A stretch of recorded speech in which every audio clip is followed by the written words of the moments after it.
Hey everyone, welcome to today's Monday Morning Minute. Today is Monday, October 19th, and here's what we've got going on today. First of all, I want to talk a little bit about this week's readings, and I want to think also very broadly about this idea of culturally sustaining assessment. I'll then touch on critical response number 4 coming up this week, and then just a friendly reminder that we have our optional synchronous Zoom session coming up this week. Okay, so I know this is a question that you're thinking a lot about in Rick's class as well, this idea of culturally sustaining assessment. And I realize there are no readings that explicitly talk about what culturally sustaining means when we think about culturally sustaining pedagogies specifically. So, just by way of background, and there's lots more to say here, but it also seems clear to me that you all have a pretty firm grounding in culturally responsive theories of learning, which are totally and closely related to this idea of a culturally sustaining pedagogy. Um, so this is coming from a book by Django Paris and Samia Lim. It's a really fantastic text. If you haven't encountered it, I would highly recommend that you maybe put it on a wish list or purchase it for yourself as an act of self-care. They came out with a book, I think it's from 2017. It's an edited volume, just again, a bunch of really smart folks thinking about what this idea means. And so they define it as such. I know this is a huge quote, but I couldn't choose just one part of it. So they say CSP seeks to perpetuate and foster, that is, to sustain linguistic, literate, and cultural pluralism as part of schooling for positive social transformation and revitalization. Culturally sustaining pedagogy exists wherever education sustains the lifeways of communities who have been and continue to be damaged and erased through schooling. As such, CSP explicitly calls for schooling to be a site for sustaining rather than eradicating the cultural ways of being of communities of color. So again, kind of thinking they definitely put this in partnership with this idea of culturally responsive pedagogy and teaching. But I see it as sort of a step beyond that, not only responding to culture, but sustaining culture through the ways that we teach. But that still brings us to this question of what is culturally sustaining assessment? And spoiler, there's actually not a whole lot out there. This is kind of a new-ish concept. It's not really well researched in the literature or well defined. So it's something that we as a group are kind of thinking at the forefront of in some ways. And I know this partners with a project that you're all doing for Rick's class, and so I'm just as interested as you are in this idea of how we can use assessment as a tool to sustain the life ways of communities of color, the cultural ways of being and knowing of communities of color. Again, something of an open question for us to explore a bit.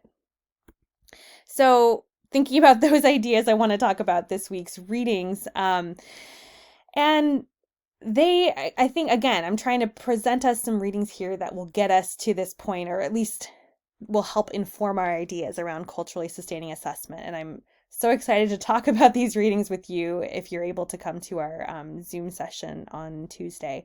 But first, we're going to read another chapter from the Joe Feldman book, Grading for Equity, and this chapter is called Practices That Value Knowledge, Not Environment or Behavior. Now, there are some pretty radical ideas, I would say, in this chapter, and Feldman describes them all as being completely in line with the idea of equity. And so here are some of those sort of inflammatory practices that he talks about. First of all, he talks about homework as something that is practice, right? And, in the quote unquote real world, you're not necessarily graded on how well your practice is. It's more about like your performance in the moment, et cetera, et cetera.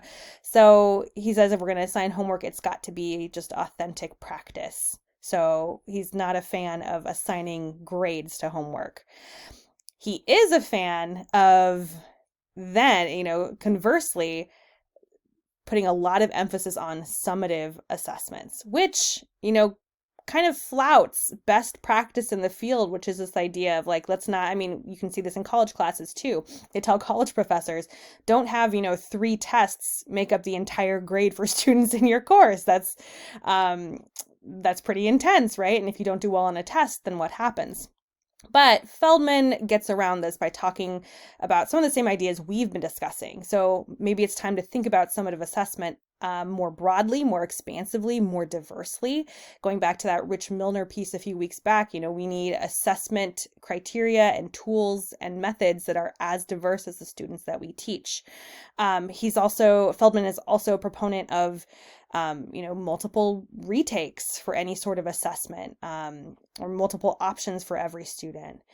And he also points out, I think really cleverly, how often we use grades to control students rather than to teach them.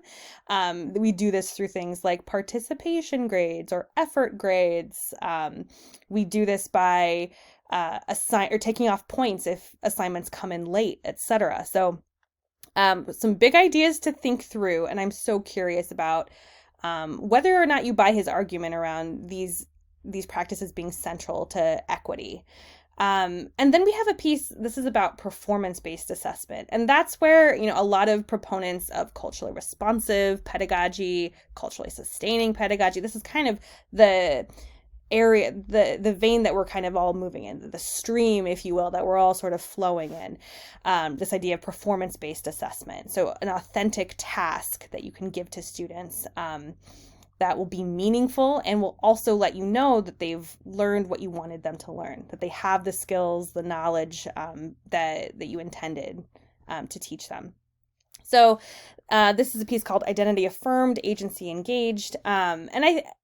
Again, thinking about culturally sustaining assessment, this I think gets us pretty close. So Ricardo says we must be very cautious about recreating an educational reform environment where people of color and the poor will continue to be marginalized. Therefore, it is imperative that we continually assess and reflect on how our objectives, outcomes, and forms of evaluation relate to or negate the history of the child and the cultural, social, political, and economic context from which the child is coming. So this is a really highly critical piece of standardized assessments, of typical assessment practices, and making a really clear linkage to educational justice. I'm still kind of in my mind trying to reconcile these two pieces. Again, the common thread here is this idea of equity or educational equality. But I'm looking to you all to help me sort of figure out this link set against this backdrop of, culturally sustaining assessment, and what does that really mean? So to that end, the questions are pretty broad this week for critical response number 4. First of all, what is your reaction to the ideas presented in the readings this week? I really would just love to hear what you think. When you're contending with these ideas, what comes to the surface for you?